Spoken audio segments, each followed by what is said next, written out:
Wow, Nita Powell. Wow, you arrived quick. How you doing? Aduke, Flux, Nick. I'll see you in a minute, Nick.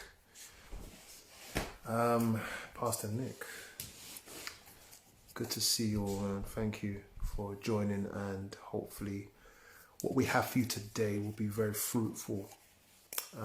Today you have to forgive me, I feel a little bit clouded up here and I'm waving to you at the same time. Today we're talking about intimacy. I'd introduced my friend. I met him from my brother-in-law, and we thought we'd give him a try, and he just said yes. We appreciate him so much. Hopefully what you hear, what we discuss today, will be something that you will live. Please do not just hear, but try to live this thing. Sasha Lee 84, welcome. Just lovely, yeah. Curious, how you all doing? I'm going to invite my friend on what's the time? So he hasn't asked to join in yet, but we're going to bring him in. Let's see.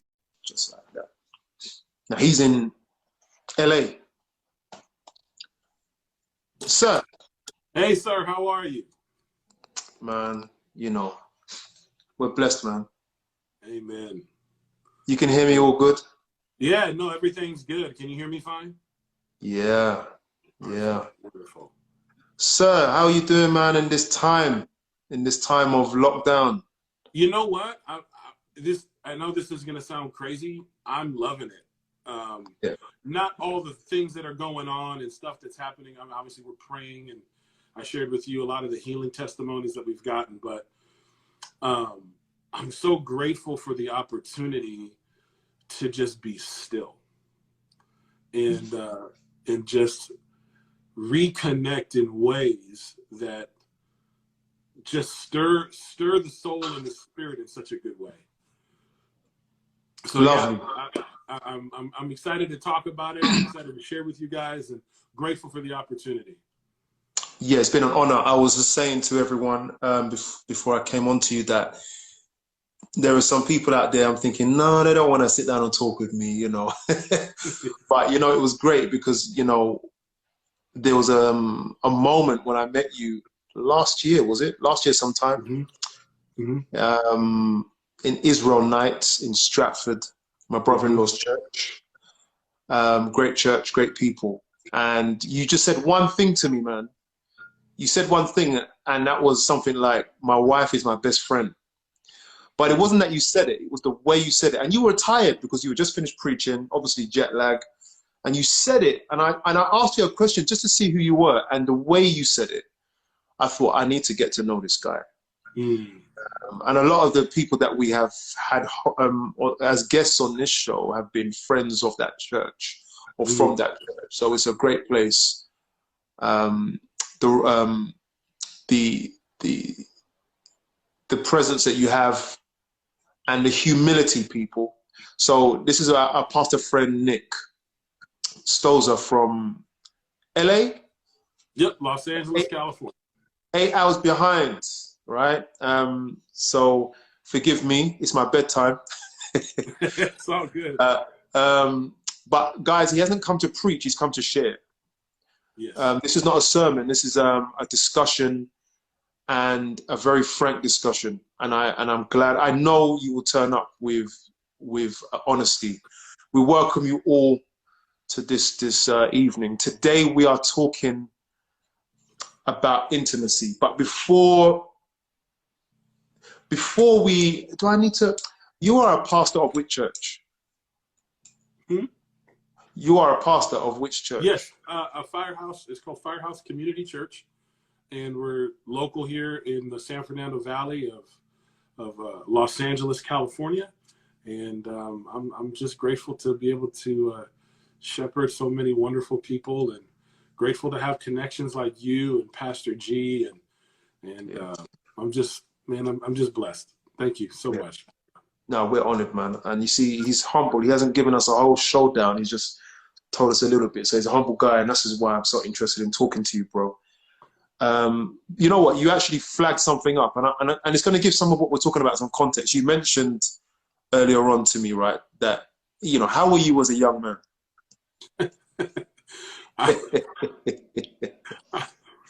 I was wild is putting it mildly.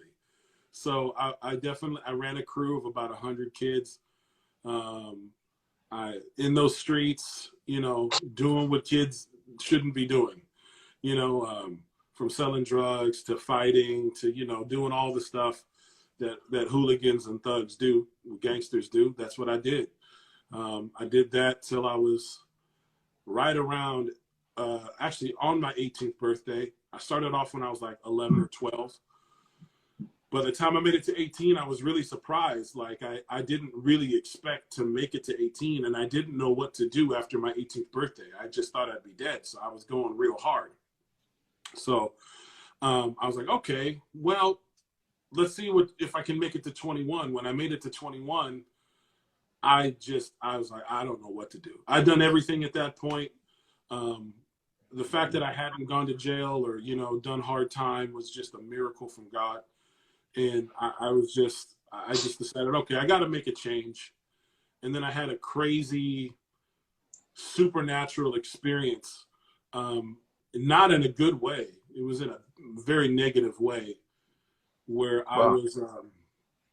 I was riding with one of the members of three other members of my crew, and we saw somebody who was a part of a rival gang, and I said, let's pull over. And he was with his girlfriend walking down the street. And anyways, long and the short of the story, something that was not me took over me and began to tell them to kill him. And I couldn't help the words coming out of my mouth. And right then I knew I needed to change. Like something took over me for about 15, 20 seconds that was not me. And I was like, I'm done. Like, I can't do this.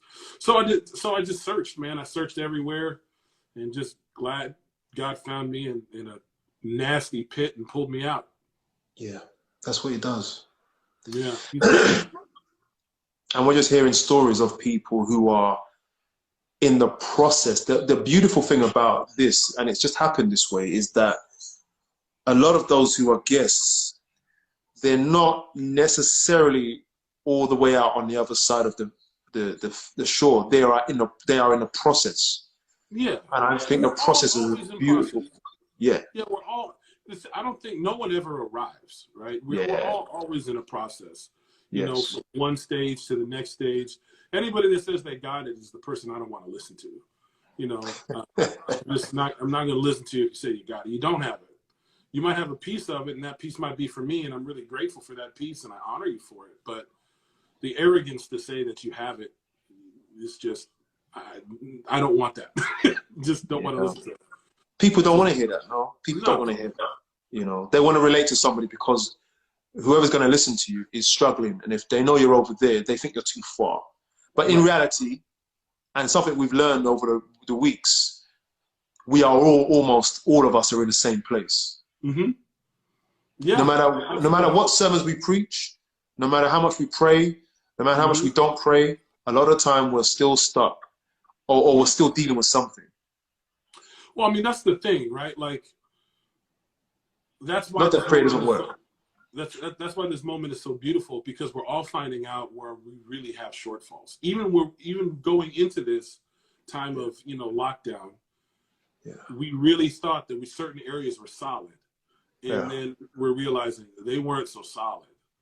Like, everything that can be shaken is being shaken, and I'm so grateful for the opportunity to actually bring some stability to areas of my life that just need to be, you know, made sure and strong, because this isn't going to be the only thing that happens. Granted, this is large and global, but people go through shakings all the time, and we discount it, and we don't really look into their life. Oh, okay, that's them, or that's this. Now we're all going through something similar. Now the globe has an experience that we can all, you know, have empathy for with people. And so I mean, those things are not, I mean, obviously people are suffering, and I don't want to make light of it, but the amount of good that can come out of this far exceeds the It's negative. true. And I'm so grateful for this opportunity for everybody to have this chance to just reconnect and build and rebuild, or even more importantly, tear down some things that need to be torn down. Yeah. Before we go into the topic, bro, Sure, I think it's only fair to tell us about your wife and your family. How and who's your wife? What is she doing? Why is she not by your side right now? yeah. Children, tell us a little bit about that, and then we're gonna hit this topic. Oh, I'm so excited. Okay, first of all, my wife is amazing. I love my wife. She's beautiful. She's awesome. Her name's Kimberly, and we've been married almost 15 years, right? 14 and some change. And I'm just so honored to be married to such an amazing woman. She helps pastor the church with me. Me and her are co-pastors of our church, Firehouse. I see a couple of our members on. Hello, family. Okay. And, Welcome. and she also does work for a company called New Economics for Women, and she heads up a couple of programs there. But mostly what she does is she helps low-income families get the help they need to be able to prosper in the long haul. So I see you, Sally, Firehouse in the building. Always represent. So what she does is like I think I shared this with you. Like there's families that have come in with nothing, and 3 years later they have homes. Like not apartments, but actually have bought homes because of the way they help strategize and plan out banking, financial coaching, computer literacy, actual literacy. They help kids do the tutoring and doing better in math and science and reading and writing. They have music lessons for, it's a very holistic approach to dealing with poverty, and it's amazing. And I'm so grateful that she does that work as well. Lovely. And your son? I got two, and I got two babies, both adopted from the same mom. And really, man, we could spend the whole, I don't want to cry. I love them. They're two awesome kids. I'm very fortunate my dad was able to take them so that we could have quiet time together. So, but yeah, just one's 6, one's 3. The 6-year-old's about to be 7, not too long from now, in May. And then my youngest 3 is going to be 4 in August. Just incredible people. Just incredible kids, wonderful kids. Both of them from Kansas City, Missouri, where I was helping to give leadership at the International House of Prayer, and where I met their birth mom, and we were able to adopt both of them. So, yeah. Perfect. So now we understand you, and I think maybe at some point we'll understand where you got your heart from. But It's always good to hear a man who's off the bat ready to big up his woman. Absolutely. So here we are, man.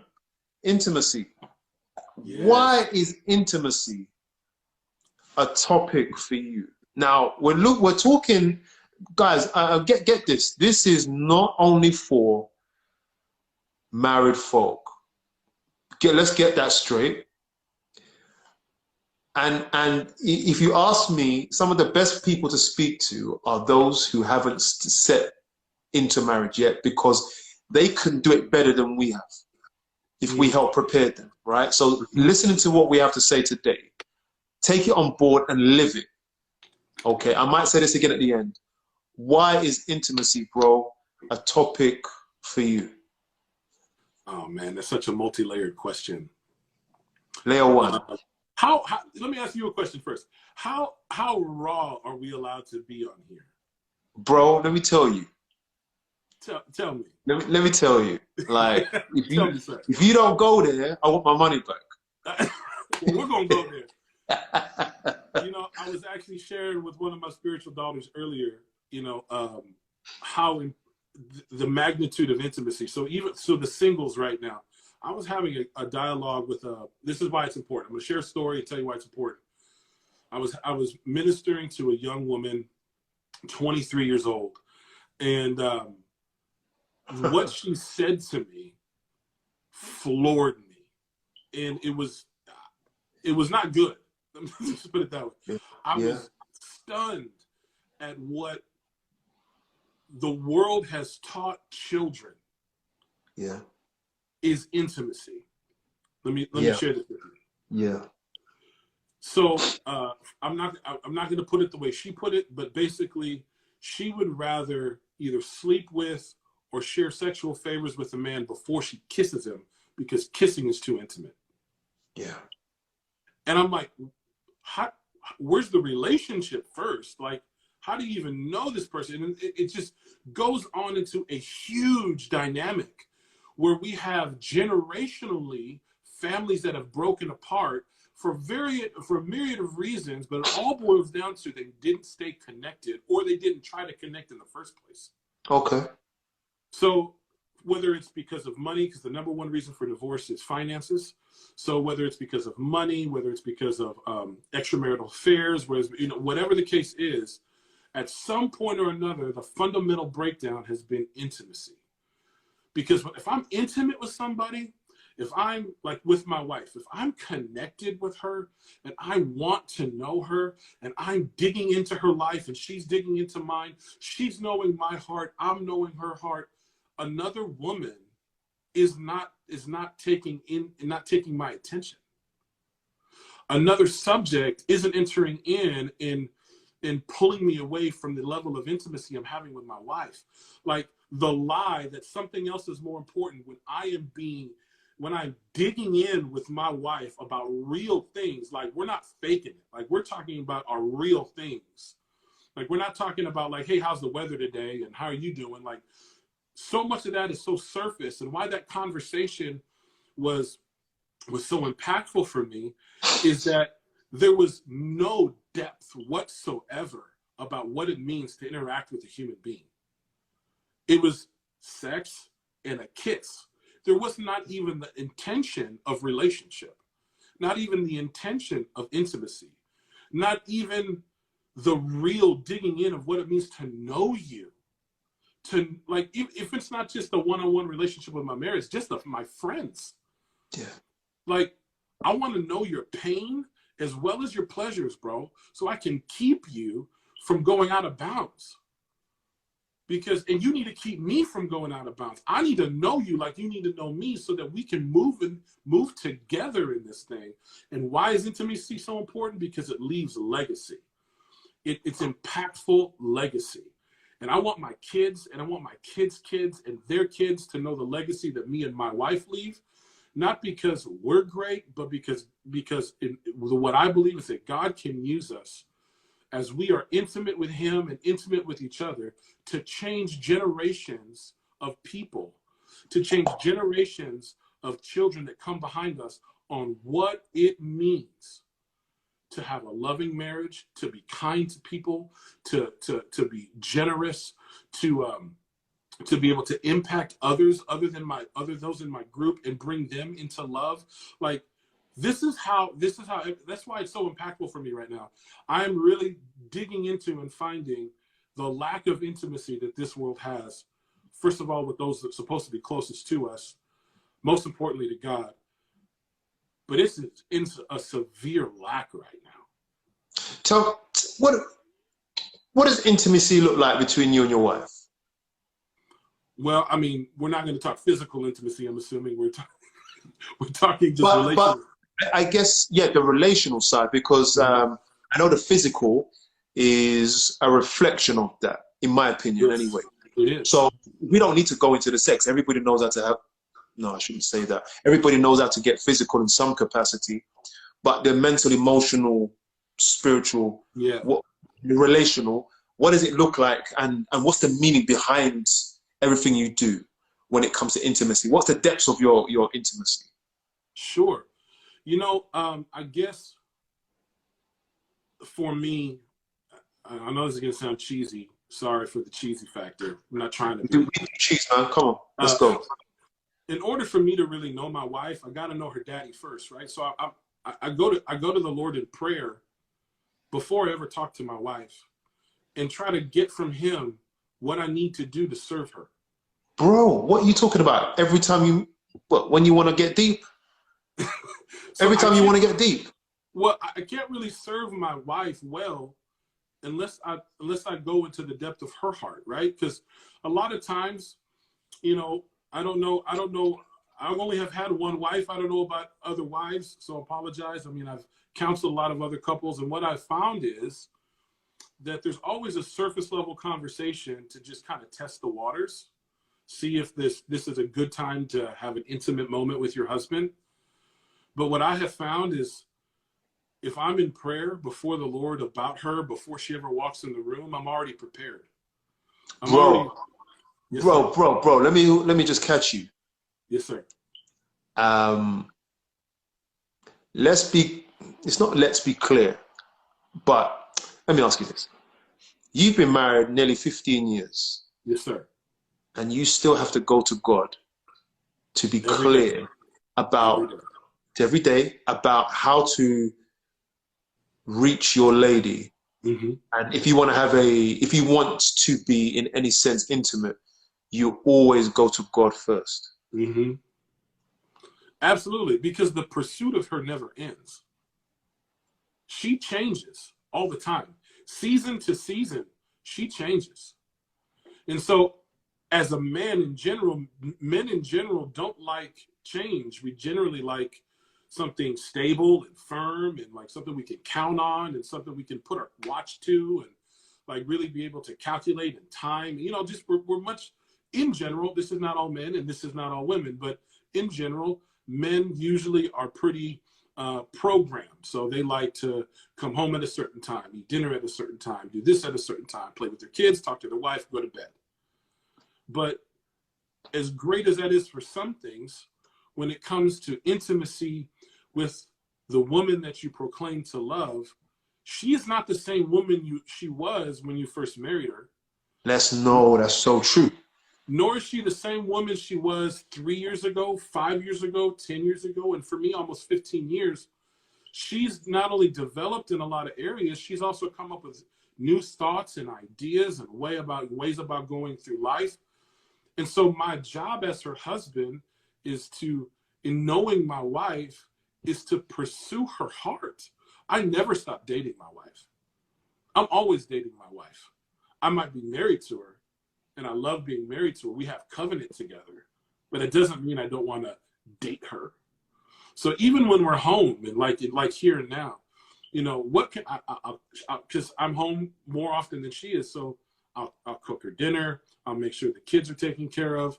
And obviously this is not every single day, but as often as I can and as often as my bandwidth will allow. But, you know, I make sure that I know from the father what his daughter needs so that I can make sure when she comes home, she's taken care of. And there's times where she's not said something and I know because I've prayed that she needs to talk. And you're kidding. And absolutely. And I'll just say, hey, honey, what's going on? And she'll just say something to the effect of, I just didn't want to burden you because I know some things have been going on and I just need to share this. And she's just trying to protect my heart. But my job is to know hers and steward her and help her and love her and bless her. But if you're not focused on blessing your wife, if you're not focused on being intimate with her, if you're not focused on pursuing her, you'll never really know her. And then you'll find yourself doing this over time. Yeah. And I refuse to be that person. What's the connection between intimacy and praying? Oh man, it's a reflection of your prayer life. It's a reflection. My intimacy in prayer reflects my intimacy with my wife. Like, if I'm not, this is just in my experience, man, when I have not had a fruitful prayer life and I have not submitted myself to the authority over me, I am in no way, shape, or form I don't have the patience enough, the bandwidth enough, the love in my heart enough to deal with whatever comes my way. Because let me just be clear, intimacy isn't just hearing what you want to hear. It's hearing the stuff you don't want to hear too. It's having the hard conversations and really, and not shying away from it. Like, you got a problem with me and I got a problem with you. Let's really talk about what this means. Yes. And having those moments, if you're not prepared in your heart as a man, because hey, you're going to get your ego hit. Your ego is going to take a hit, and you're going to have to humble yourself. You're going to have a real conversation. Part of intimacy is there's no hiding. There's no hiddenness in intimacy. You're open. You're naked and unashamed. Like, here I am for all my warts and all my nastiness. Here I am, but here I am for all my goodness too. And if that's not there, you can never really get to dig in with your significant other. Never really get to dig in with your spouse, because what are you building? Is it just to have kids and have a job and have a house? Or what is that? It's all that. You have to have a bigger perspective of what this means in order for it to really matter to you. Yes. I want to know why. In fact, let me ask this one. Yes, sir. When did you wake up to this knowledge, or did it drop on you suddenly, or did you grow in it? Did you always know how to be intimate? No, I made so many mistakes, bro. Like, the first 3 years of my marriage were, let's put it this way, God has a lot of rewards for my wife for dealing with me for the first 3 years of my marriage. Because I didn't have a real healthy picture of what marriage looked like. Though my parents were together, it was, and they're good people. They don't know, they didn't know Jesus. So I was trying to do this thing the way I thought it should be done, but my only examples were yelling, screaming, throwing things. Like, I never hit my wife or anything like that by any stretch of the imagination, but it was everything, but that. It was explosive. It was not conversational. It was either hot or cold. There was no middle ground. It was very immature in my relational conversation with somebody I'm supposed to be spending the rest of my life with. Yeah. I just had no idea how to do it. So this is all from, I'm going to be honest with you, a lot of crying and asking God and seeking advice from men older than me. How do I do this well? So I didn't know how to do it. I come in this thing, and in some ways I'm a man, and in other ways I was a boy. I just didn't know how to be a husband. I knew how to be a boyfriend, but I didn't know how to be a husband. And it's two very different things. Yeah. They're not the same thing. The mantle of husband carries a much deeper responsibility. And I didn't know how to handle it. And nor did I know how to handle a wife with the call that she has on her life. The spotlights that are going to be put on her and all the people that are going to be coming to her. And how do I support that? How do I honor that? How do I encourage that? How do I move her forward and challenge her when she needs to be challenged, but also know when to back away? Like, I had no idea. So it just took a lot of pain, a lot of suffering, a lot of crying. I'd say 3 years after we got married, it got okay. After 5 years, it got good. And everything after that has been great. What about fear of rejection? So when you're intimate, and we don't even need to talk about sex here. Well, we could do later on, maybe we could, but when you're trying to be intimate, meaning trying to build that nakedness of your heart, the other person who you are married to or in a relationship with may not be in the place that you're at. And so you can get rejected time and time again, or misunderstood. It could be scary for them or too heavy. What do you say to people who are trying to be that way that you are describing, but they have also a fear of rejection or are being rejected? It's a great question. hard to navigate that question because there's so many different ways that people are going through things, different backgrounds and stories behind why they have a fear of rejection. But so let me just say this: love is worth dying for, right? So I need to die to myself, and part of getting over the fear of rejection is actually going through it. And so, yes, you need to deal with the underlying issues of why you have that fear of rejection, but also you actually need to confront it and go through it and know that there's something on the other side of it. So, in my faith, as someone who believes in Jesus, my job is to lay my life down for my wife. That's what the scripture says, right? So to just lay my life down for her. I have to be willing to suffer a little bit, or suffer, period, for the sake of the greater good. It's okay for me to get rejected. It'll hurt. I'll go to my friends and those my confidants that I love. Yeah. But for the sake of my marriage, I'm willing to go through it because it's worth it. And even if I continually get rejected, if I didn't have the wife I had and I had a wife that just rejects me and whatever all the time,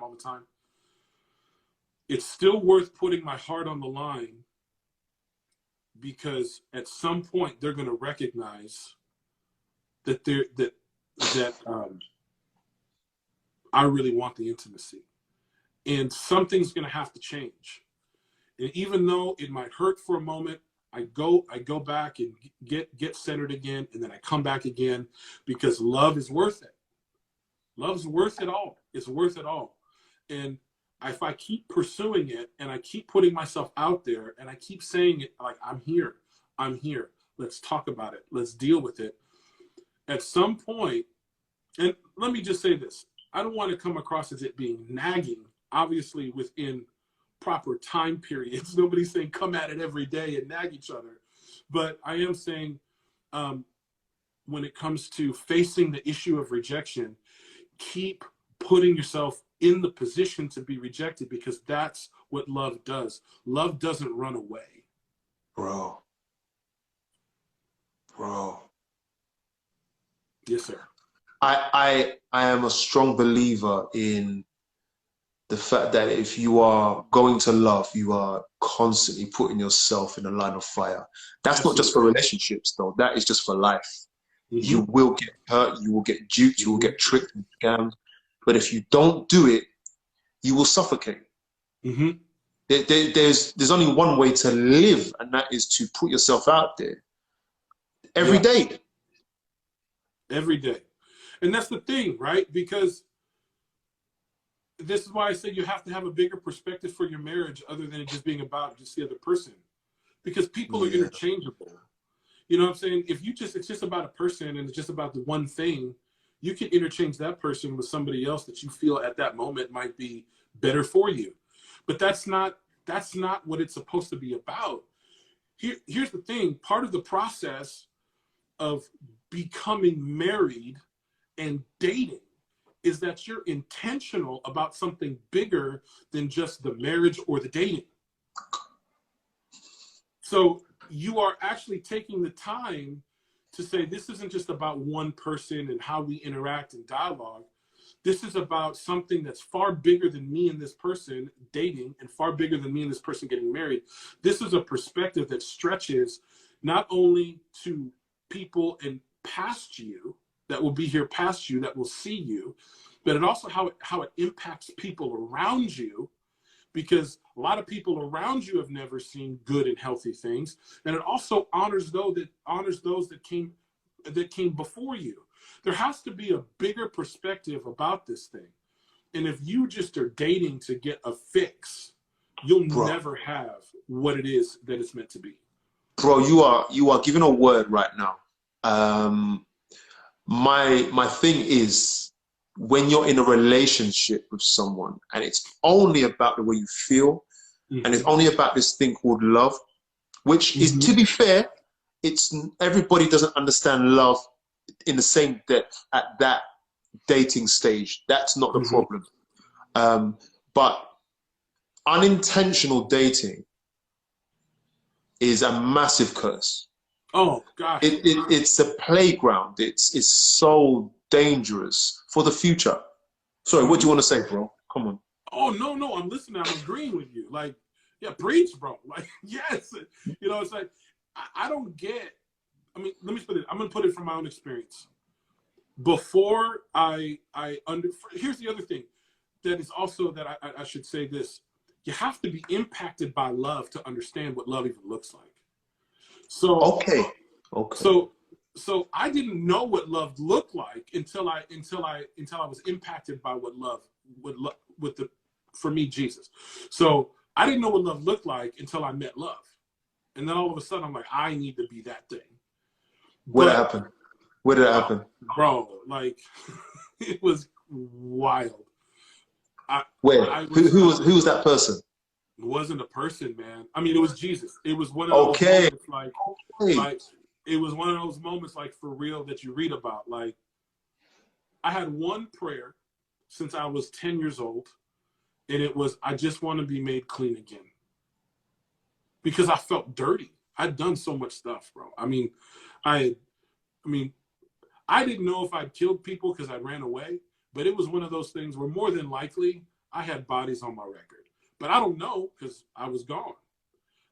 If I didn't, great. I mean, I repented of all this, and I'm grateful that, you know, for the blood. But in all sincerity, when you've done the kinds of things that I've done, you need something really real to really impact you, because you don't believe anything. You're just like, man, whatever. I've seen it. And for me, I had one prayer, and it was, and I never told anybody. All I said was, I just want to feel clean again. I want to feel like a kid again. Yeah. Okay. And he answered my prayer. Nobody preached to me. Okay. Nobody was, you know, laid their hands on me or anything like that. I just walked into a meeting. I walked into a church where people were worshiping, like really worshiping, not singing a song, but actually worshiping. And the presence of God came, and I felt clean. And that's when I knew it. I just knew this is real. Yeah. Now, don't get me wrong. I'd literally gone to every other religion, and I'm not even lying to you. Christianity for me was the last stop. Like, it was full, honestly, last stop, full disclosure. Couldn't stand Christians. And I was like, fine, I'll just try it out. And it was it, bro. That was it. I was done. And so, but when I got hit with that love, I was like, I never experienced anything like this before. I need to know it. And I need to become it, because I was filled with nastiness, rage, and anger, and all kinds of rejection issues, and all kinds of stuff. But yeah, man, that's why and even in that, you need to be intentional. So if you don't know it, if you don't know how to be in a good relationship, go get mentored by somebody who's in a good relationship. You know, don't talk to people at your same level. You're just talking at the same level. Get to somebody that knows more than you. Get to somebody that has been there, done that, and is prospering. Don't go to the bitter, angry person that's going to agree with all your stuff. Go with the person that actually is going to challenge you to rise higher, and be intentional about who you date, knowing that there's a revelation that's coming for you on what it means to be married, what it means to be dating, what it means to be intentional. Because without that, dude, it's for nothing. Yeah. I could be by myself. Sorry, I'm just talking about.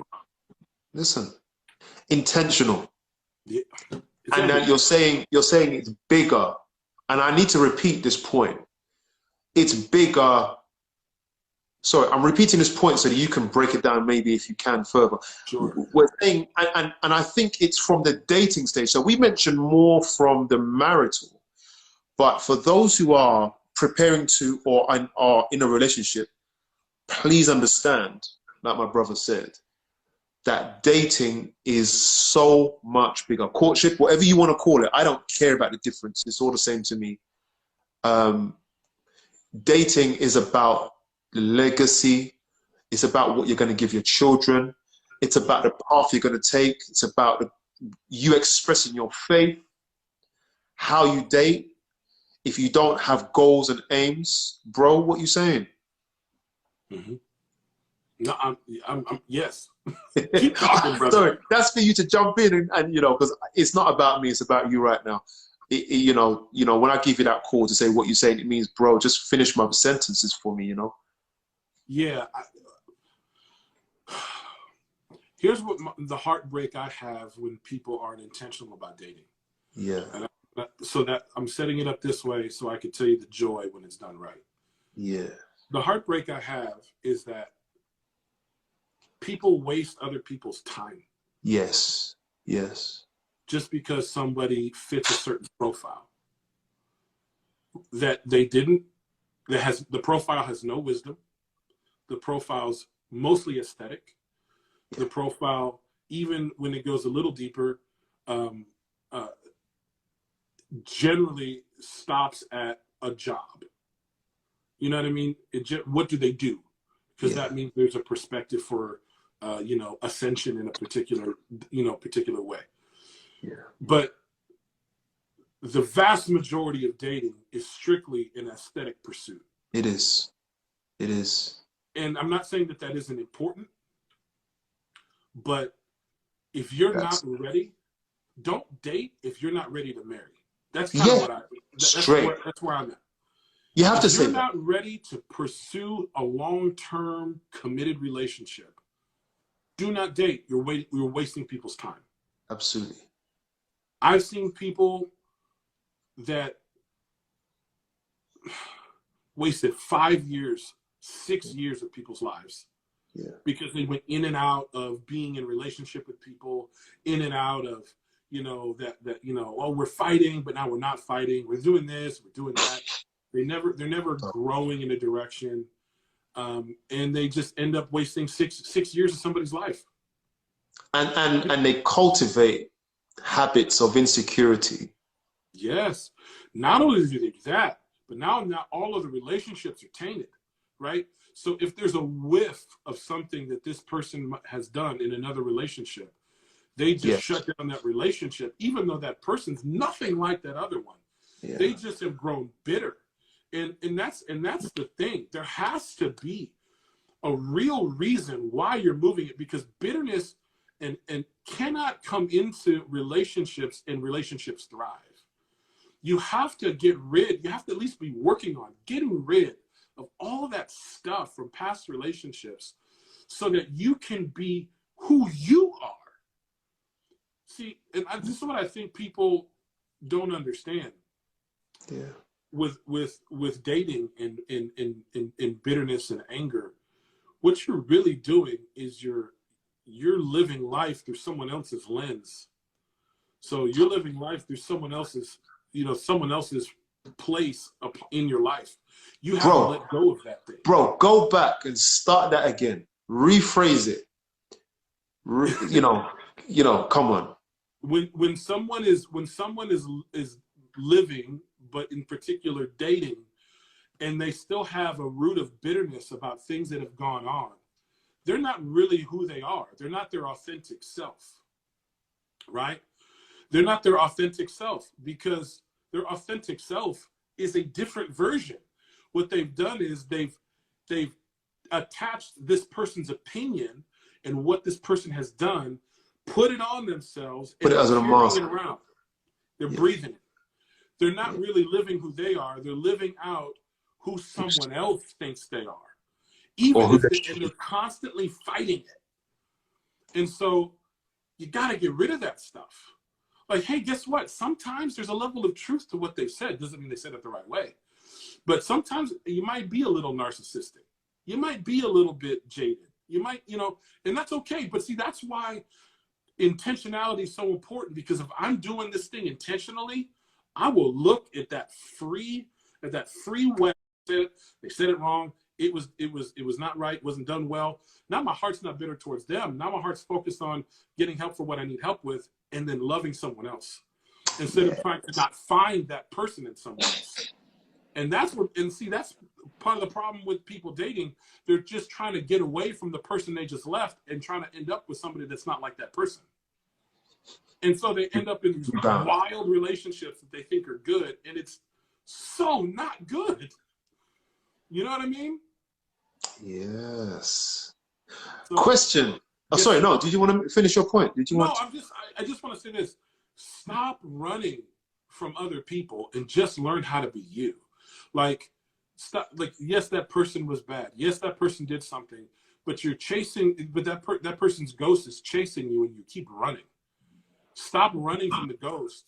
Deal with the thing, so that you can be yourself for someone else. Because the person that you're supposed to be with deserves you, not that other version.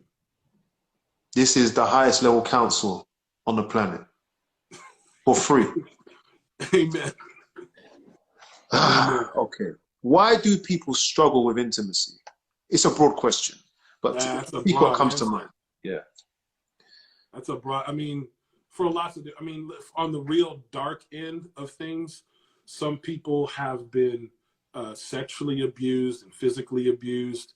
And so they have a real hard time connecting their heart to someone else because they're afraid of abuse on a dark end, right? Real dark end. And also verbal abuse too. People have been verbally abused, sexually abused, physically abused. And so for them, intimacy is really difficult because intimacy means pain. On another kind of spectrum, people have a hard time connecting with intimacy because they've never seen intimacy. They just don't know. They don't know what it means for someone to be vulnerable and open and loving and kind and unjudging of someone else's opinion and actually care.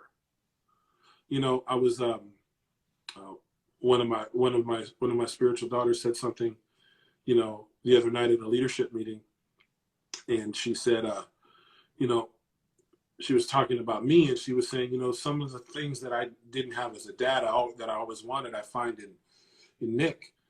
But the issue is, now that I got it, I don't know how to handle it. I always wanted somebody that would be attentive and hear what I have to say and all this other stuff and call and check in. But now that it's there, I don't know how to handle it. And so it's kind of freaking me out a little bit. And I was so grateful that she said that. Like, that's beautiful. And that's the kind of dialogue we want to have in our leadership meetings. But that's also a picture of how a lot of people feel when they actually get what they want. Yeah. They get the man or they get the woman that's exactly what they've been asking for and praying for, but they didn't prepare themselves, so they don't know how to handle it. Yeah. They don't know how to actually take the vulnerability and steward it. Yeah. They don't know how to take the conversation and deal with it well. And that has a lot to do with that back work of saying, I've never seen this before. I need to know what it looks like. Let me go prepare myself. That's why I'm saying intentionality and especially with intimate period, but intentionality is so important. It's so important. It's like, if you don't prepare for intimacy, you'll never really have it. What do you mean, bro? What do you mean? What do you mean by prepare? Oh, like actually doing the legwork. Like, can I even be intimate? Let's dig into there. Can I even be intimate? Because I'm not talking about physical. I'm talking about actual. I'm talking about actual being intimate with one other person that I can go deep with. Just one that I can really dialogue with about my innermost thoughts and pains. Like, that takes real work. Can I actually do that and not get offended? Okay, pause. We've got a question here, and I want you to answer it. Okay, we've got two questions. Oh, wow, 3, look at that. You see what you've done start now? I'm going to read them out. How would engaged people prepare for intimacy? 1. What does that look like practically, the preparation? Sure. Yeah, those two. Please tell me, you know. For an engaged couple, what does preparing for intimacy look like? Yeah. I would say go to your leader, your pastor, whoever is in, you guys submit to as a couple, even if it's a therapist, and actually talk about all your concerns up front. Talk about all your concerns, not all the stuff you love. You already know that. Talk about all the stuff you don't talk about before you get married. Stuff like what? How you deal with your finances. Do you want to save? How many kids do you want to have? Do you even want to have kids at all? Like, I'm really concerned that when you get upset, you do this, or I'm a little concerned at how much you drink when you get disappointed or discouraged, or whatever the detail is. Like, those things that are only touched on while dating and engaged are going to get really real when you're in marriage. So before you get married, go with somebody you both submit to as an authority to speak into you guys and get the help. Like, don't just wait till, we got a lifetime to figure it out. No, you don't. No, you don't. You're going to be confronted with a 2x4 to your head.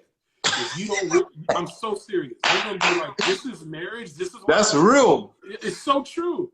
Like, marriage is going to suck if you don't deal with it, because then you're going to have to deal with it while married. And that's very different. You won't want to deal with it. Another house. You won't want to deal with it. No, but you have to. You have to. You have to. So if you're engaged, before you get married, like, I'm not even lying to you, postpone your wedding if you got to. Go deal with this stuff. Like really deal with it. Don't just surface level deal with it. I'm sure if I could do it over again, because I didn't do it and I had to learn the hard way. Yes. I would have heard from my wife, man, you're really angry and I'm really concerned. And I would have been like, yeah, I am, and I don't know how to deal with it. Can somebody help me? And I would have saved myself 3 years. And I'm just grateful she stayed with me, because a lot of women would have left. Yeah. But she toughed it out with me, and she helped pray me through these times. And so, but I mean, there were times where she'll tell you, she had her keys in her hand. She was just looking at me to see what I was going to do next. And if I was going to do something wild, she was about to go to her mama's house. And you know what? That's cool. I'm glad that she would at least had a safe place to go. But hey, if I could have spared my wife those moments by dealing with it before we got married, I would have loved to have done that. So if you're engaged and you guys are moving towards that real day, get the help first. Don't talk about the things you love. You already know about the things you love. Talk about the things you can't stand, because there's some things you really can't stand. Just be honest. Talk about the things that are real concerns with you, and talk about the stuff that you just normally would say, oh, I don't want to hurt his feelings. Oh, I don't want to hurt her feelings. Talk about those things. Oh, bro, look, let me pause you there. This is going to end now. I'm going to set up another live in the next 10 seconds after I hang up. And I want to, that last thing you said, what was that last thing you said? I don't remember, sir. I know, I don't remember. This is meant for you, right? Talk about everything. Yeah, talk about the stuff you don't like is what I was highlighting. I want to start on the next live, because this is going to end now by itself. I'm going to start a new one. Please come back in. Everybody, here we go. We're going to talking about everything. It's deeper than we think. I'll see you guys in a second. Pastor, I'll see you in 1 second. Yes, sir. All right. All right, bye.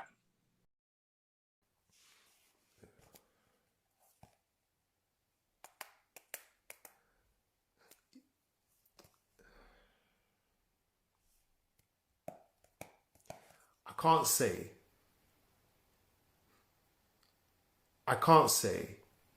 it's about to get deep.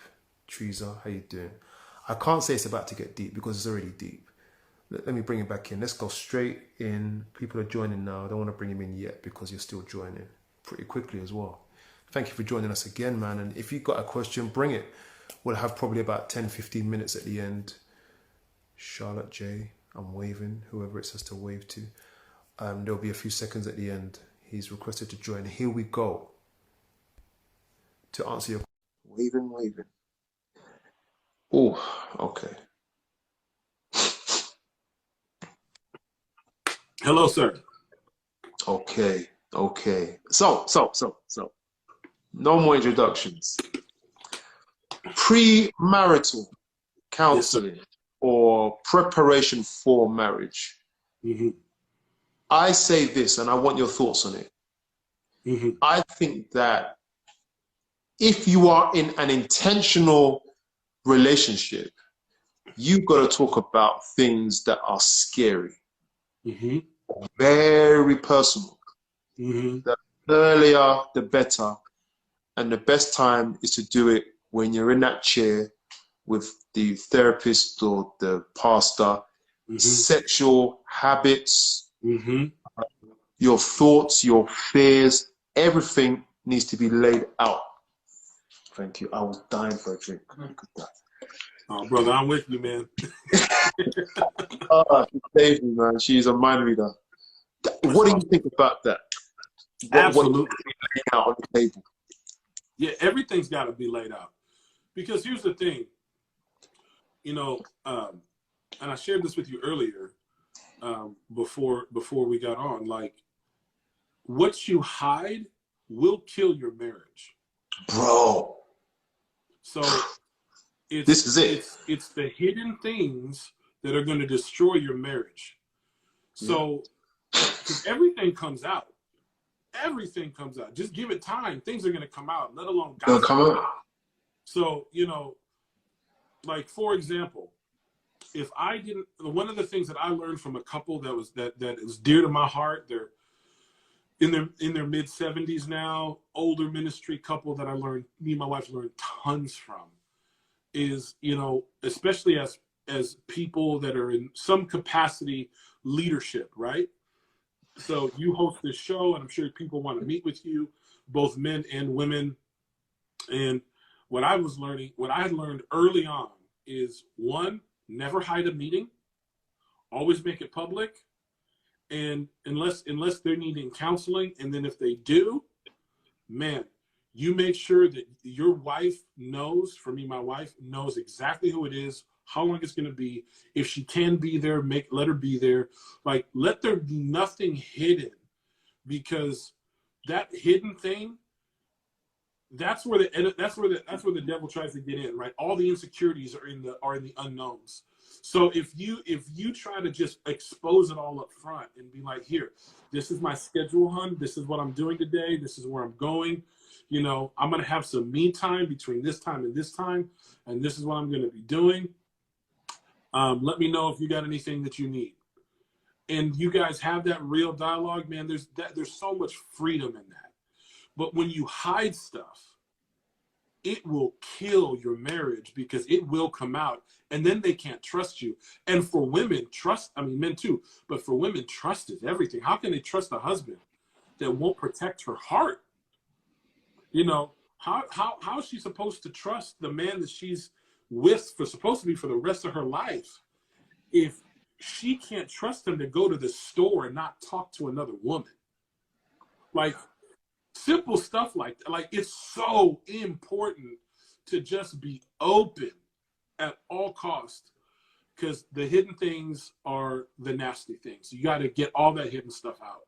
Get it all out there. Go ahead, sir. No, I mean, I was going to say that it makes the marriage, it makes the relationship stronger. Oh, gosh, yeah. Fear tells you that it will destroy your marriage, but transparency makes the marriage stronger. Yeah, no, I want to just piggyback on what you're saying there, man, because that's a deep conversation, because love is transparent. Yeah. Love has nothing to hide, man. No. It's fear is unloving to my partner. It's unloving to my wife. If I'm going to fear her, why am I fearing her opinion? She loves me. She has the best intention for me. Fear wants to destroy my marriage, not help my marriage. Yeah. Fear wants to rob from my wife. Some of the best experiences I've had in marriage have been in that time of confrontation where we've actually been able to discuss how we feel in real openness and honesty and get to the core of a problem and us cry about it together. Like, Yeah. you know, I wish I could say that more in a more clear fashion, but ultimately, Yeah, man, I got you. sometimes you're the problem and you just didn't know it. You thought it was her, and it's you. She didn't do nothing. And as you dig into it and you get into it and you're open about it, and you realize that, oh man, this is really me. It's got nothing to do with her. She didn't do nothing wrong. And vice versa. Or sometimes you realize the problem is neither of you, that there's something else working. And see, that's part of the key about being open and honest and transparent, that there are other factors involved in your marriage that has nothing to do with your personal relationship that'll get into your personal relationship and try to rip you guys apart. For example, I mean, I've counseled many couples with that friend, you know, that This perfectly ties in someone's ear, you know, perfect, or that mother-in-law, or that on either side of the aisle, or both at the same time. And it's like, at some point, you have to talk about those things, because yes, mom's opinion is important, friends' opinions are important, but what's most important is the opinion of your spouse over all those other opinions. Like, if in the middle of it all, like, I've had moments in my own marriage where my mother-in-law or my mom got, you know, said something to me or said something to her, and it agitated me. Like, I didn't like that, but okay. And then I was upset about it because it involved my wife, or it involved me, and me and her got into an argument, and we realized both those perspectives are wrong. Why are we listening? Instead we should have just come and checked with each other. Instead, we just took sides and started fighting. And it was like, no, let's not do that. Let's actually just check it, because they might be our moms, and they might be our fathers, and they might be our friends, but no one's going to really know who I am right now better than me and my wife, because we live with each other daily. And so as I'm dialoguing with her about what's being said and what's going on, I'm avoiding now I'm avoiding problems, because this person said something. Is that true? No, that's not what I said. This is what I meant. Oh, okay, cool. Then we're good. But if I took a side automatically, man, I'm already coming in ready for a fight that doesn't need to be had. That's what I'm saying. You gotta be super transparent about all this. Like, just get it out there, because fear will kill it. Fear is fighting your marriage. Fear is fighting your relationship. It's not helping you at all. Yeah. Bro, let's go. Let's get it in, sir. Tell me. Talk to me. Get it in. I'm just running through my list, bro. Sex and intimacy. Yeah. Sounds logical. Sounds like it all makes sense. But being naked, I would say, if you cannot be,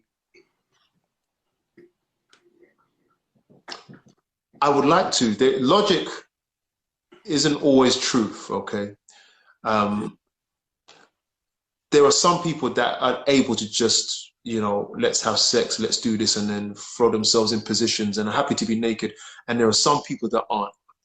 Mm-hmm. And for those that aren't, that connection with intimacy, sex and intimacy, please help us understand the connection and the dysfunction and the ability to improve the love life when it comes to intimacy and sex. Oh man, that's such a rich question.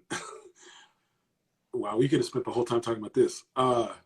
We can come back to it another day, bro. But we're gonna stop today.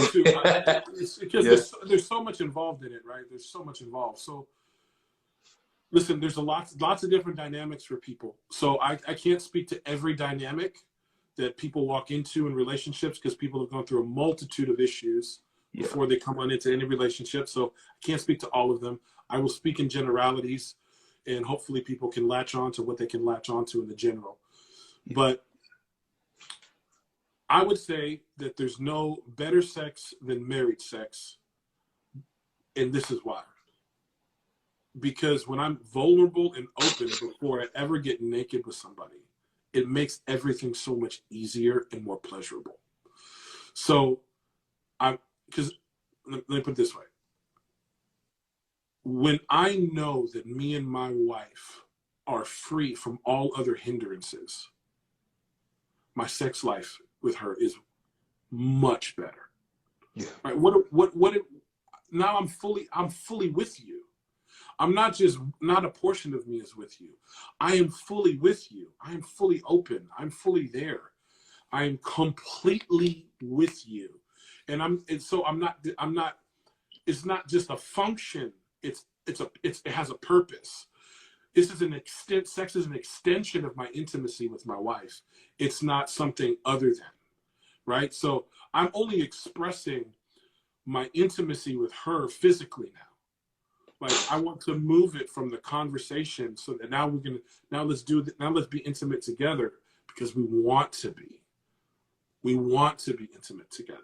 Bro, because this is what frustrates me for years. When we read, I have a problem when we separate things that are supposed to be one. So when we're talking about, if you go to the shops now, I don't know how it is where you are, but if we go to the newsagent now, you'll find a woman's magazine telling you 5 ways to improve your sex life. Mm-hmm. And I'm like, you've just separated something that should be always connected to absolutely the relationship that you have, yes, and the friendship that you have, and yes, and the openness and transparency. And when we separate it, we're gonna try and fix our sex life by putting on lingerie, candles, petals, stuff like that. That's all great, but is that going to improve your sex life? No, because you're separating relationship.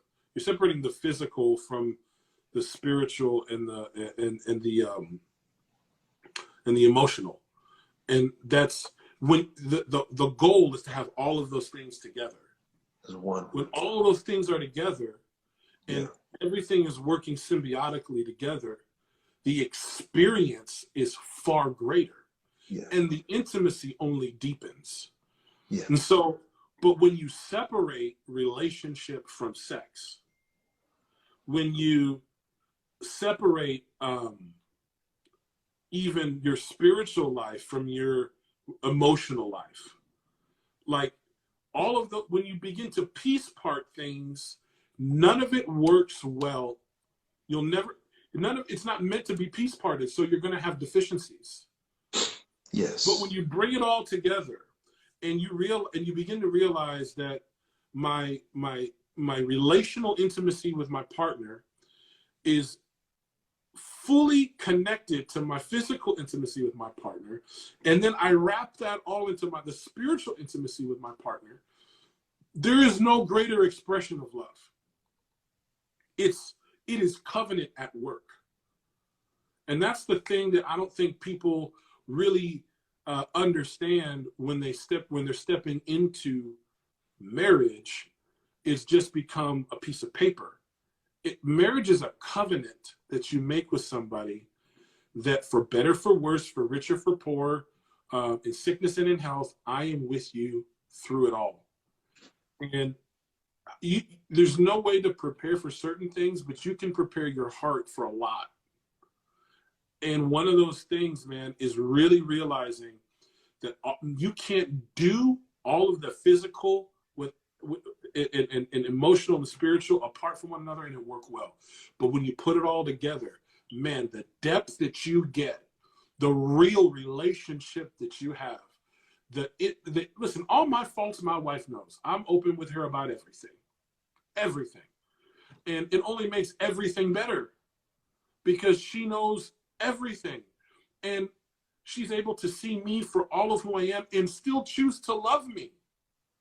And see, that's the thing. Like, that's why everything being exposed is so important. And that's why the physical is also better because, hey, man, you don't look like when you're 40 what you look like when you were 20.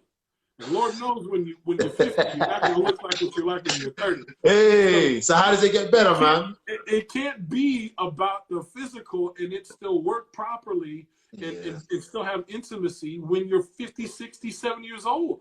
What are you doing? Come on. But when you couple it all together and you realize, man, this thing works as a whole, it functions as a whole. And sex with my spouse is supposed to, sex with my partner is supposed to be an extension of my relationship and an extension of my spirituality. Man, there's no greater level of love and expression that you can have. And I said something earlier, and I just want to back it up because I said it would, about part of how you deal with rejection issues and exposing it is that, in exposing all the stuff that you're going through and walking through it, is because then my wife can truly choose me. And when she truly chooses me for me and there's nothing hidden, there is I feel truly loved. I don't have something in the closet that she doesn't know about. Nothing. There's nothing. There's no skeleton. I don't have, I don't have some secret thing that I'm doing. I don't have like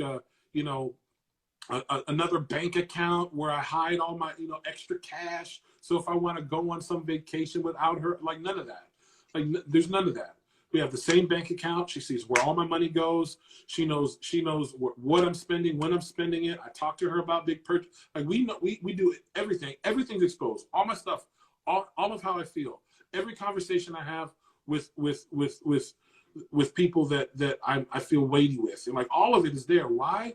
Because now she gets to love me for all of me, and not just a piece of me, not just the side that I want to show her, but all the ugly bits. And that she still chooses to love me, man, that's real love. She's the one. Then it's gonna work. Yeah. Simple. Yeah. Okay, Pastor, listen. I'm trying to squeeze this in, right? We got time. I got nothing but time. I got till 3. Yeah. Right. So here we go. We've got time, so we're still young, you know what I mean? Just to let you all know, if you have any questions, we have a question I want to ask. If you have any questions, ask them now, please, or forever hold your peace. Someone is asking here, how do you bring it all together in terms of the elements of intimacy?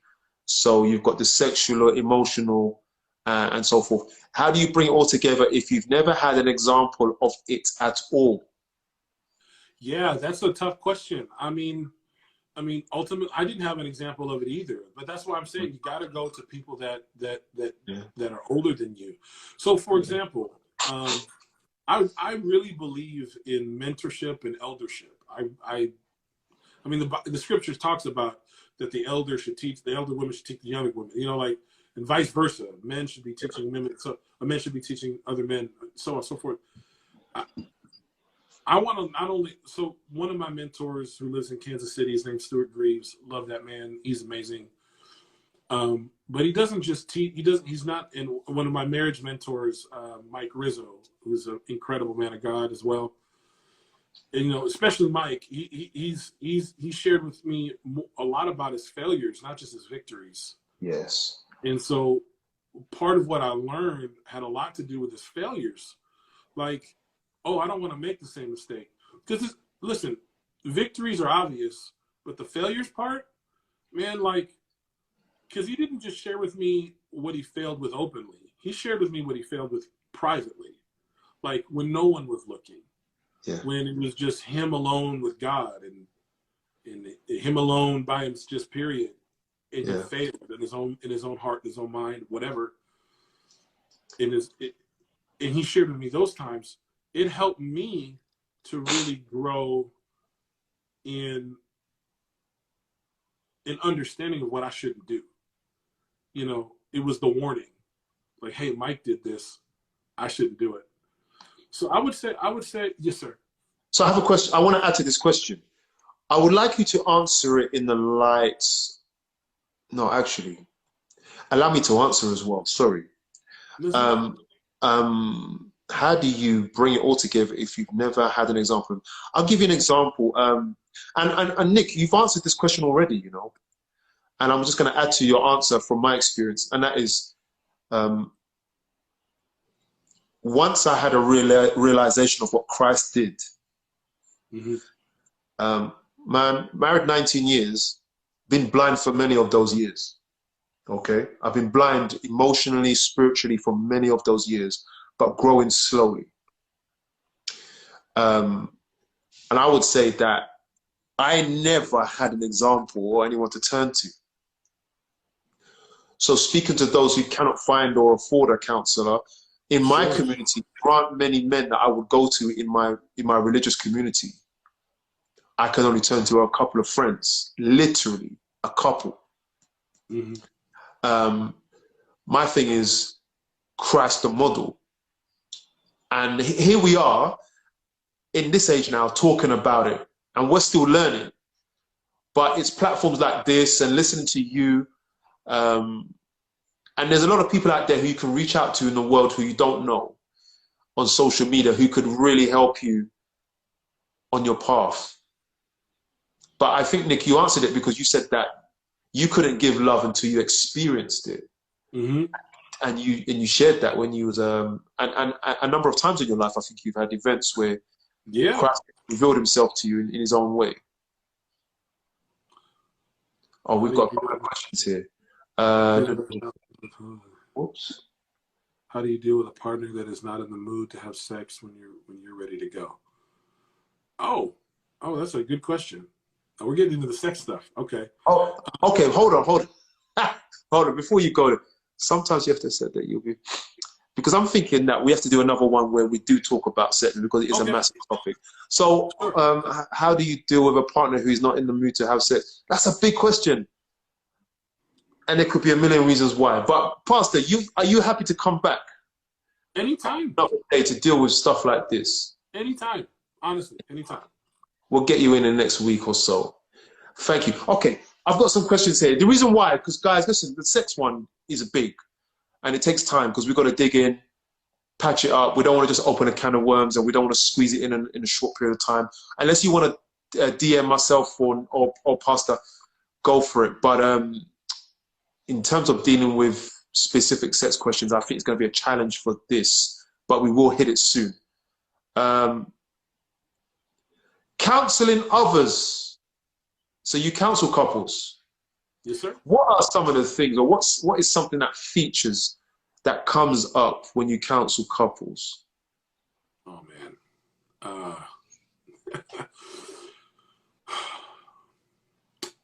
There's a lot. But I would say that the most important, there's so much. Okay, well, let me just say this. It's also varies on how long you guys have been together. Okay, so what's important for a couple that's 20 years in marriage is different than a couple that's 1 year in marriage. So it's not, or even a couple that's dating. So it varies. Yeah. But I would say there's some consistent themes about letting the wrong people into your life. Okay. That's one. Sharing too much information with others. Like, part of protecting your marriage is not sharing information about your marriage with everybody. Like, your friends don't need to know everything about your husband or your wife. They just don't. You might have a moment where you're having a difficulty and you go to a trusted small group of people, maybe 1, 2, 3 at the most. I wouldn't charge it with any more than that. You have to protect, there has to be some sense of confidentiality within the confines of marriage. Like, you have to be able to make it sacred, right? Not anybody can just stroll on in. So I would say that's a big one.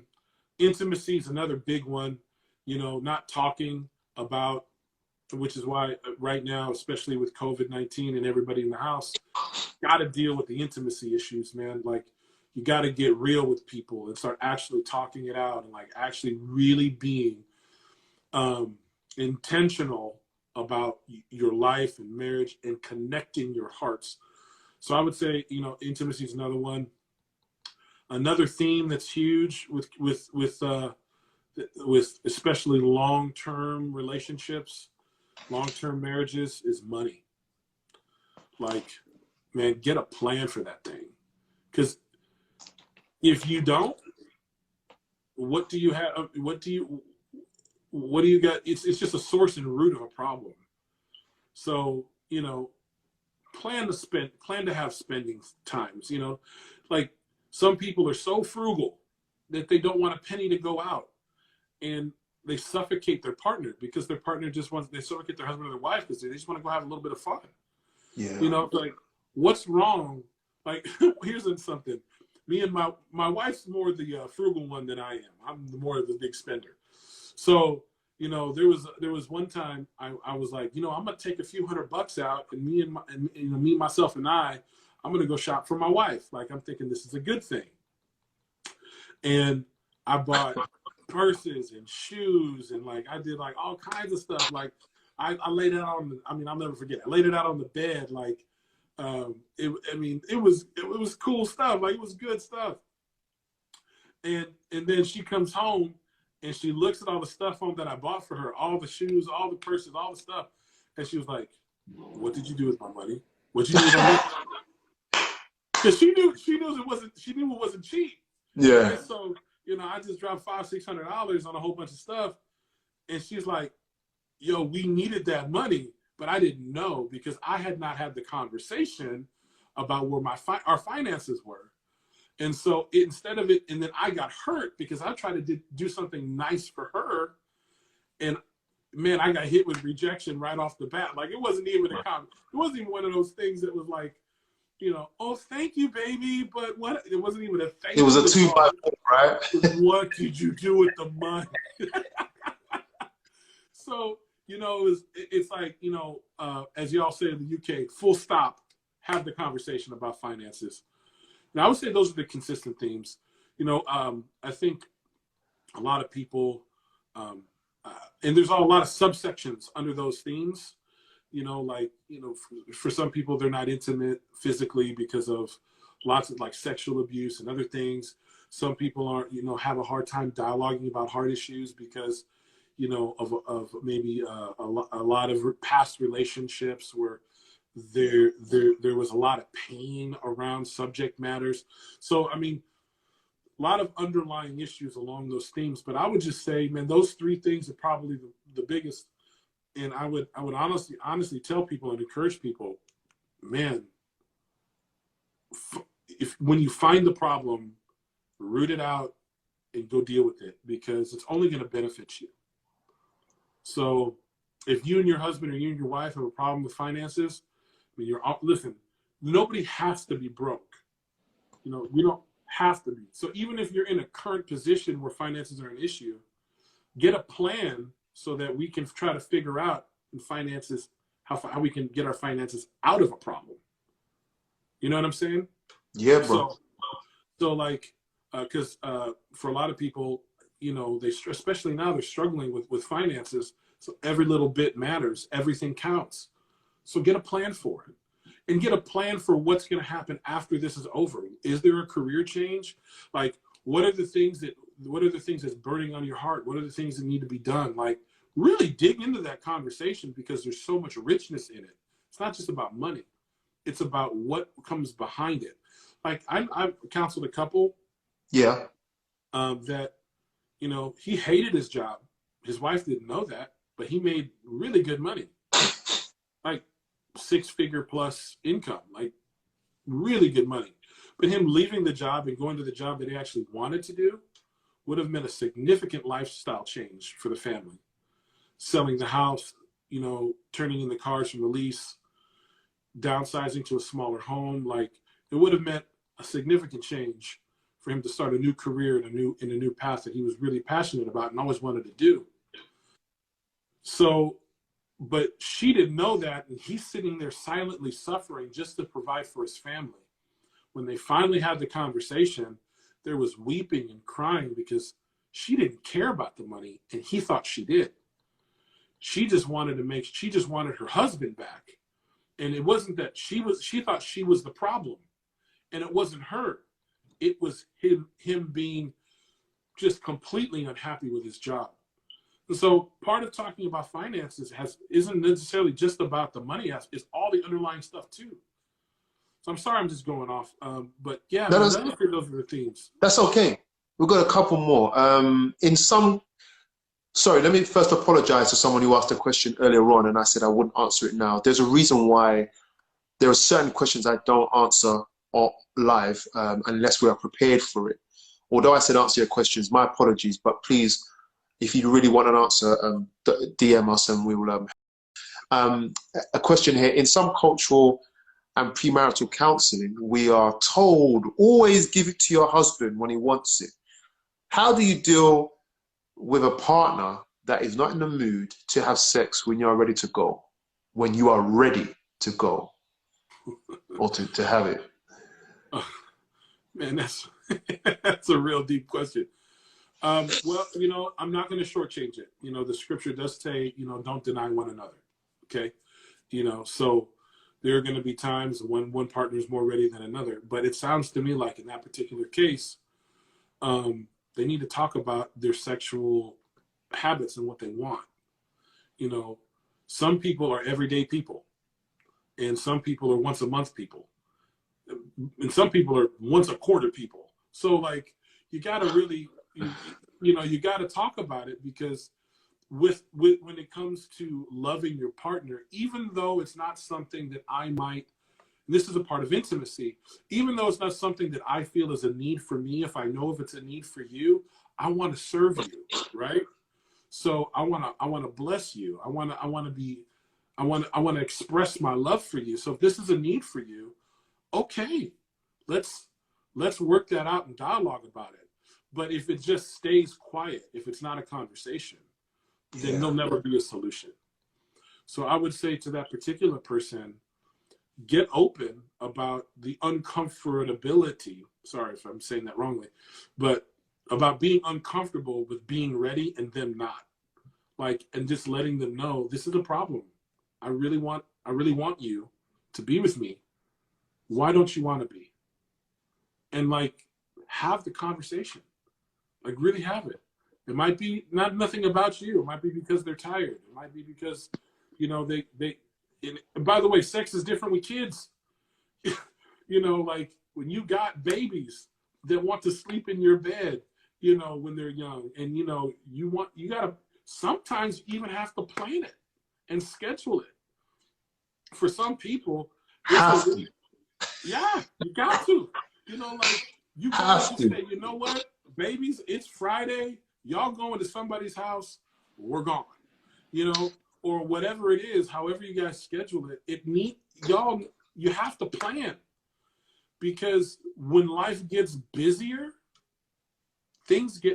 sex gets harder. Man, you might have to do it on the edge of the bed at 3 a.m. Just squeeze Whatever it it takes, bro. See, that's kind of the thing.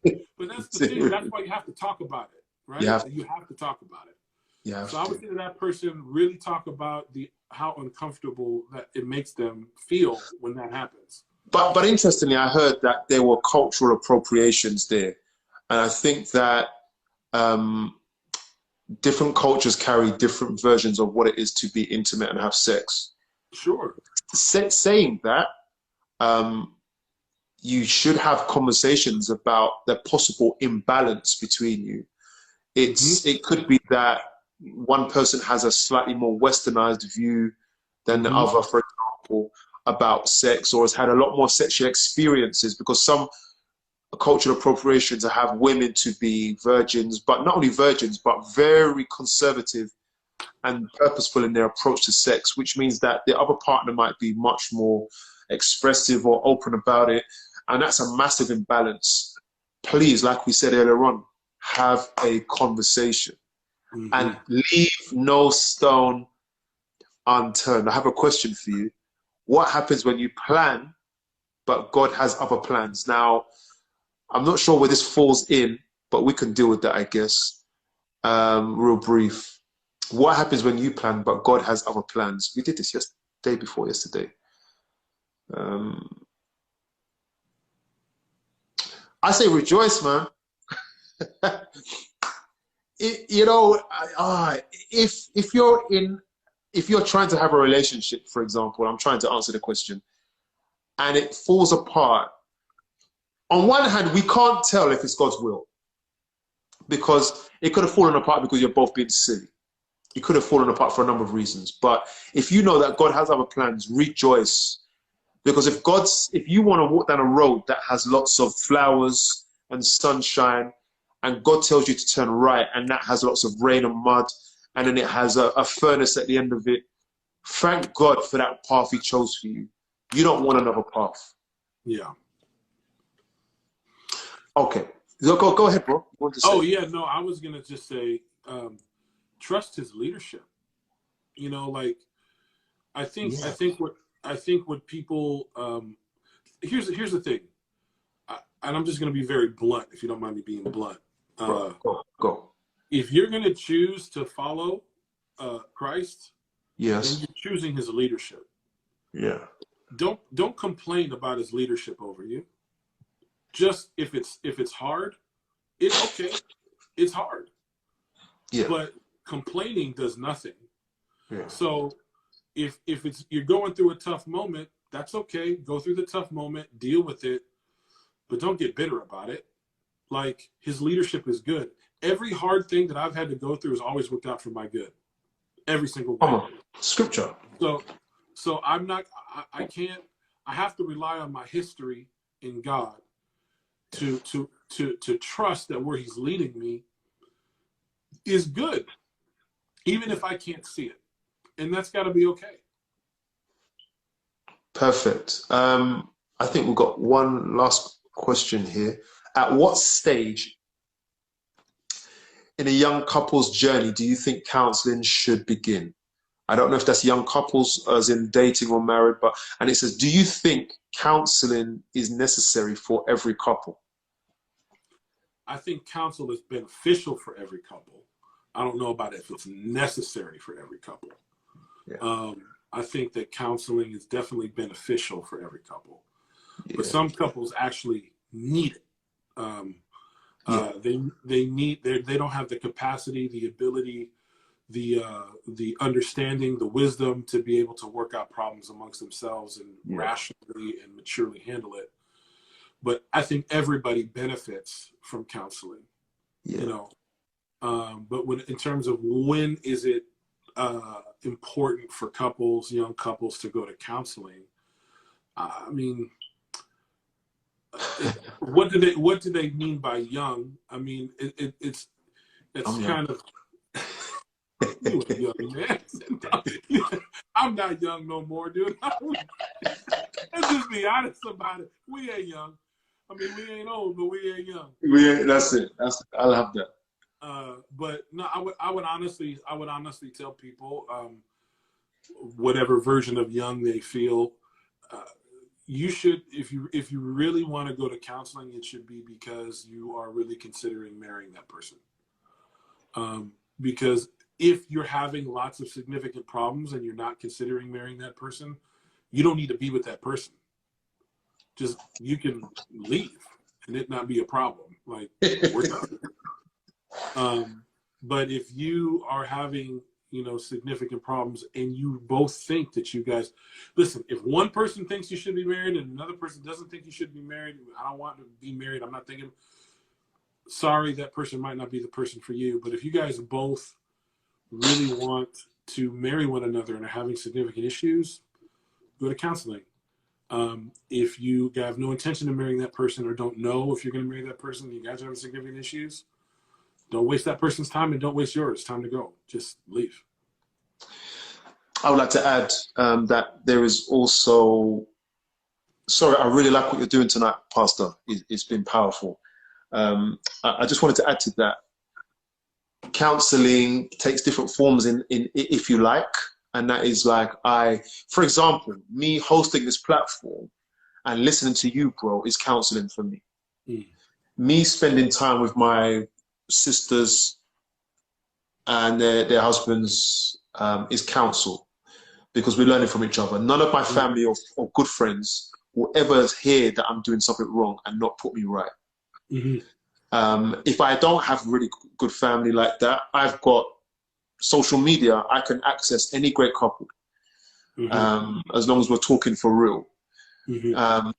So counseling takes different forms, and literally just listening to you talk, bro, again, is counsel from me. Do we have any more? No? Okay. So here we go. I've got, I'm just wondering if we're going back. Let's do this. This is it to wrap this up. I would like you to give,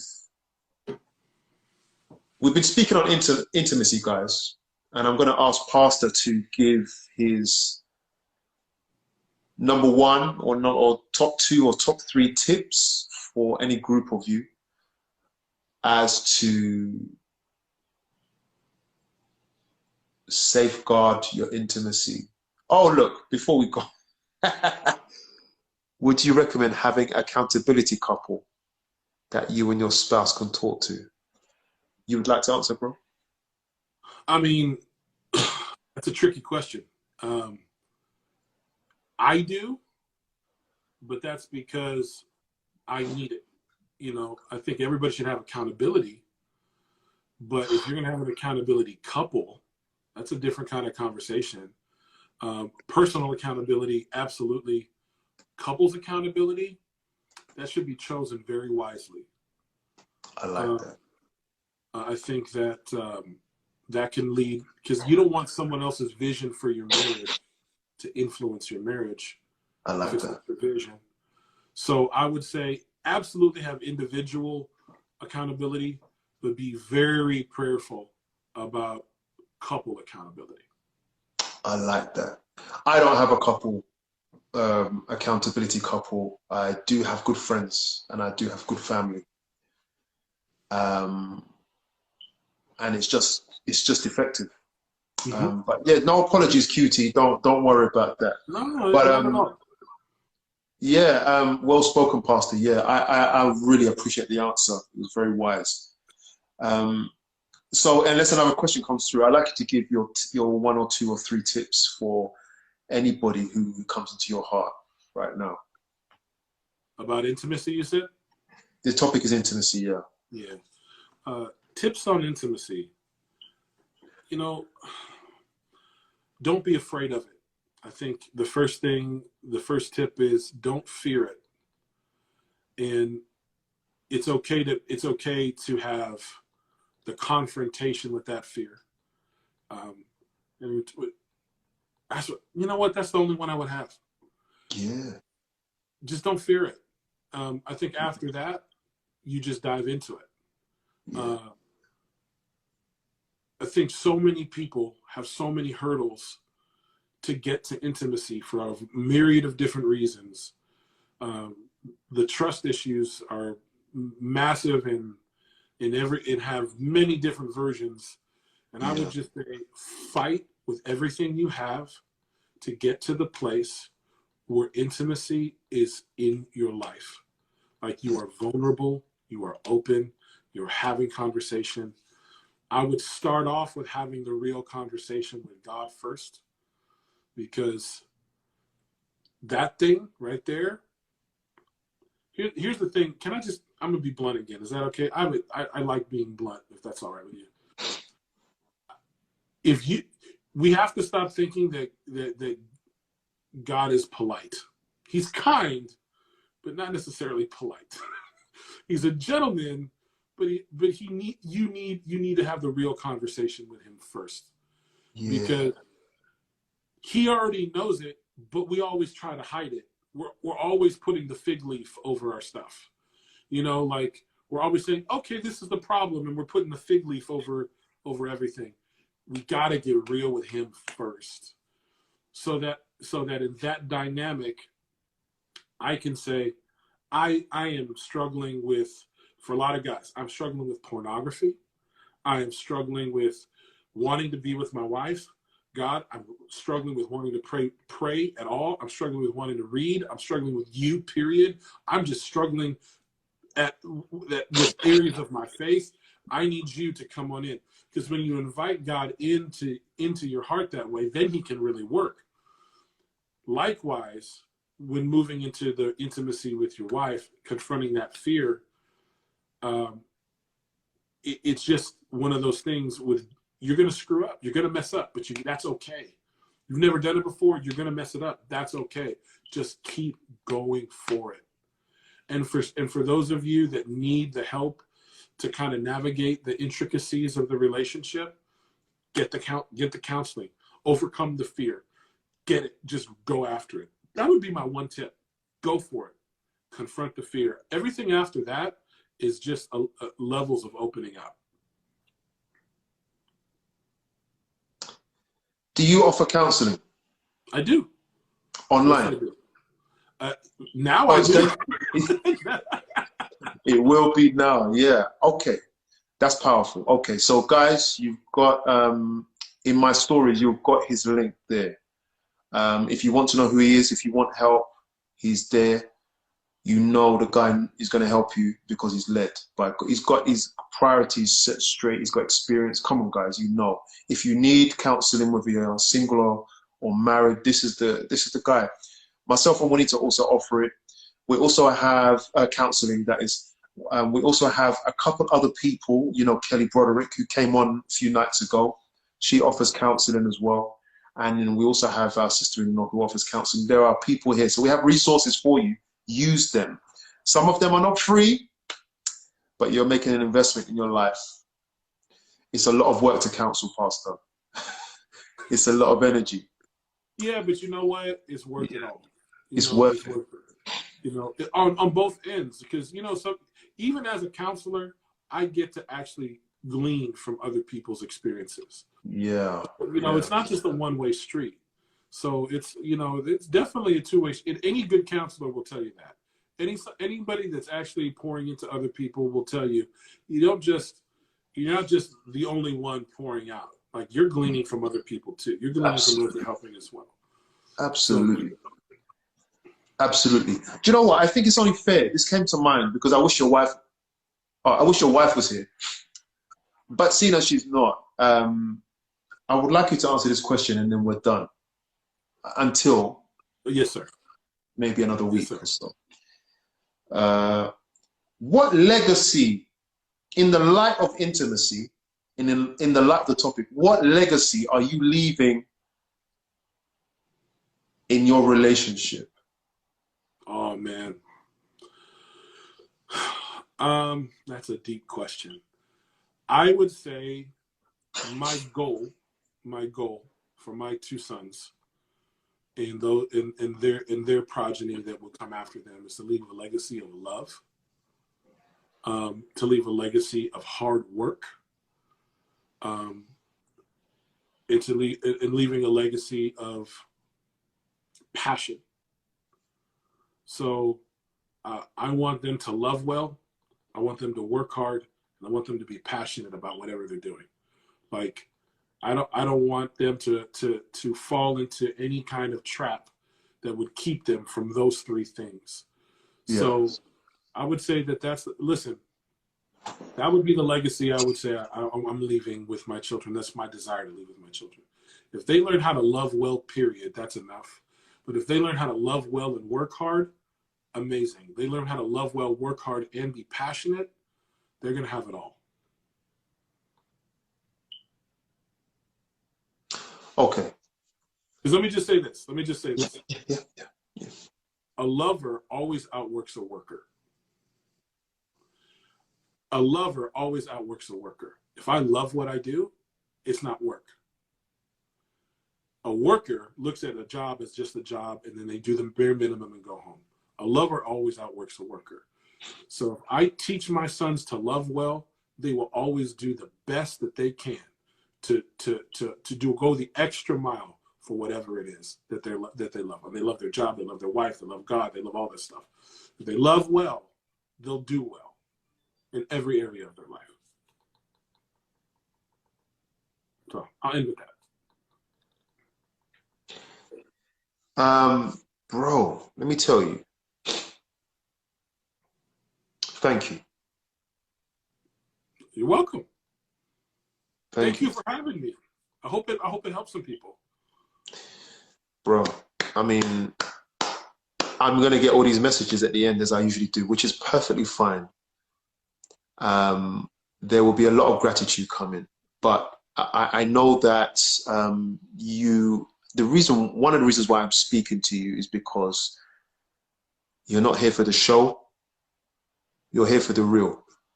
Yes, sir. Thank you, Pastor Nick, is what they're saying. Thank you both. And I would love you to just give him a round of hearts or applause. Thank you, People for tuning in. People are loving what you're saying, man. And one day we'll get your wife on as well, so she can tell us the truth, you know? Oh, dude, my wife's better than me. She's amazing. Oh, dude, she's awesome.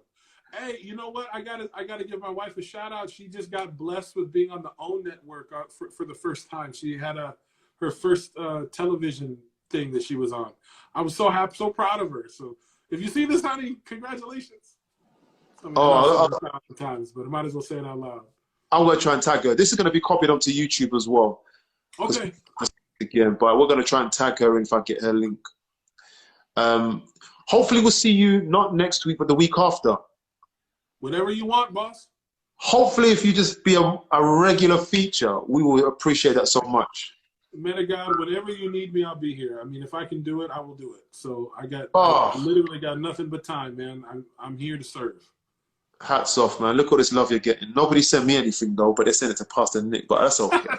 No. Hey, if you weren't here, I wouldn't be able to be here. So thank you for what you're doing. Oh, blessings, man. Thank you so much. I'll speak to you after, bro. God bless you. And say hello to the family for me, please. I surely will. Thank you again for the opportunity. Thank you. All right. Bye. Bye. Oh, people, listen, we got some richness tonight. We got ministered to, and we got another in-depth look into intimacy. That's it for this week. Yeah, I'm the conduit. Imagine that. I think Instagram's a conduit, you know. But thank you for I don't do compliments very well, so you have to forgive me. Bless us both. Thank you, guys. So that's it for this week. Next week is singles week. I don't want to go against my friend Eddie's words, but yeah, if you're not in a relationship, we know you're single, so you're single. But yeah, so Harriet, are you ready? Harriet, are you ready? We've got a load of questions coming up next week, which we will answer most efficiently. It's going to be myself and Juanita just going through some scenarios and questions that we're dealing with. And it's all about people who are not in relationships, or if you're dating. Married folk, you have to stay at this one. Yes, Harriet. So yeah, Harriet will be joining us on the other side of it as well. So we've got 3 hosts. Co-hosts. Harriet is one of them, who's the last person to comment with the eyeballs there. And we've got someone from Parkside. I mean, I'm talking to people from the US as well, but please join us if you have the time. And then we have another good friend of ours, Joel. And they will be gathering questions from various people in various situations. And we just want to help people navigate. Let's get deep. We're going to help people navigate relationships, but we want you to find God in the process a lot deeper than you already do. And the relationships, if you are looking for one or in one, or if you're married, we just need you to really be solid on your walk. Thank you for following us in this way, because it is encouraging for us to keep going and sharing this with other people. By the way, we need help with marketing, expertise. Let us know if you can help, okay? And point us to people who you know can. We do this out of our own pocket. We do this in our own time. We have 3 children. We study, we work, and we're at home, and it's not easy. We need your help. So thank you for your help in advance. We'll speak to you soon. We'll see you next Monday. What's today? No, we'll see you on Saturday morning at 9 a.m. because we'll be having a special session with our friend Eddie and his wife.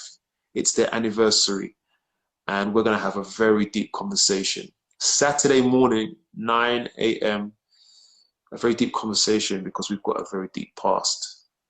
It's going to be a very interesting session. Join us then. Wake up. You're going to be in your pajamas or whatnot. You're going to be in bed, most of you. Come join us this Saturday at 9 a.m. and then thereafter it will be on Monday.